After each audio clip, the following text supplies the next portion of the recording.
Binaliwala ni Tiago ang mga narinig sa pag-aakalang wala lang ito. Pumasok sa tahanan ang magkapatid at kumain ng hapunan. Wala namang gagawin ng gabing iyon, kaya naisipan ni Tiago na matulog ng maaga dahil madaling araw pa lang ay babangon na ito para magtrabaho sa bukid. Habang nakaiga, napansin ng binata ang biglaang pagtahimik ng kapaligiran. Nawala ang huni na mga kulisap, maging ang mahinang kaluskos ng dahon ng mga puno huminto sa paggalaw.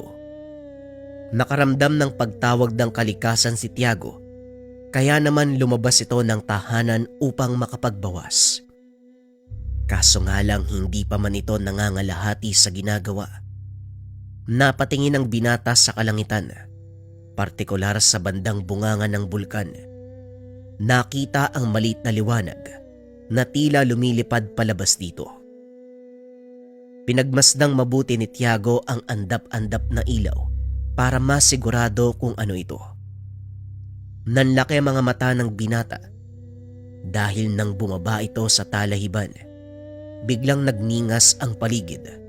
Lumikha ng malaking sunog sa bandang paanan ng bulkan. Hindi kalayuan sa lugar na yon ng kanilang taniman, kaya dali-dali nitong ginising si Umel upang magpasama papunta roon. Umel! Umel, gumising ka muna! May sunog sa talaiban. Baka maabot yung mga patatas natin, samahan mo ko!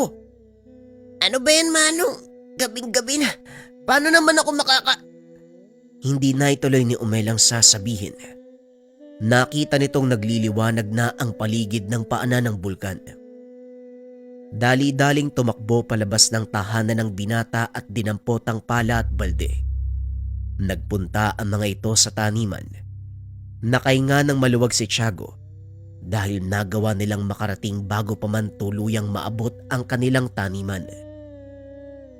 Dito, gagawa tayo ng kanal dito. Papadaluyin natin ang tubig kanal nang sa ganun maarangan natin ang pagkalat ng apoy papunta sa mga taniman.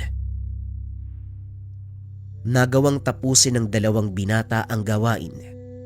Naagapan ang pagkalat ng apoy. Naunang umuwi si Umel dahil may pasok pa ito kinabukasan. Nagpaiwan sa taniman si Tiago upang siguraduhin na ligtas ang kanilang taniman. Bago umuwi, hating gabi na ng mga oras na yon, naapula na din ang apoy.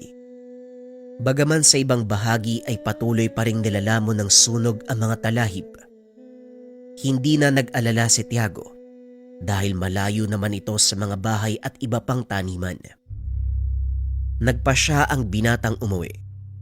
Nang paalis na ito, nakita ang isang maliit na butil ng liwanag na tila gumagapang papunta sa kanyang kinakatayuan.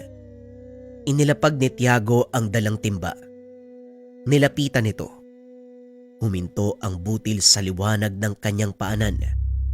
Akmang kukunin sana gamit ang pala, bigla itong tumalon at dumikit sa kanyang dibdib. Napasigaw ang binata dahil sa gulat. Naramdaman nito, unti-unting umiinit ang parte ng katawan kung saan dumikit ang butil. Pilit tinatanggal ng binata ang kanyang damit dahil natutupok na ito. Nagpagulong-gulong si Tiago para maapula ang apoy sa kanyang katawan. Ngunit kahit anong gawin ng binata, hindi ito namamatay. Sa sobrang takot na baka masunog, dali-dali itong tumakbo. Pumunta sa pinagkukunan nila ng tubig at nilublob ang sarili. Sa kasamaang palad, nadulas ang paa nito sa bato, dahilan para bumagsak at mawala ng malay. Nagising ang binata dahil sa sobrang init. Maraan itong bumangon at sinasapo ang ulo. Tinignan ang mga kamay. Nagpasalamat ang binata dahil walang natamong pinsala. Naalala nito ang nangyari. Dali-daling tinignan ang dibdib.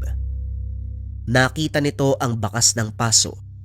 Ngunit nagtataka ang binata kung ano ang bagay na dumikit sa kanya. Tumayo si Tiago. Inilibot ang tingin sa paligid. Napagtanto ng binata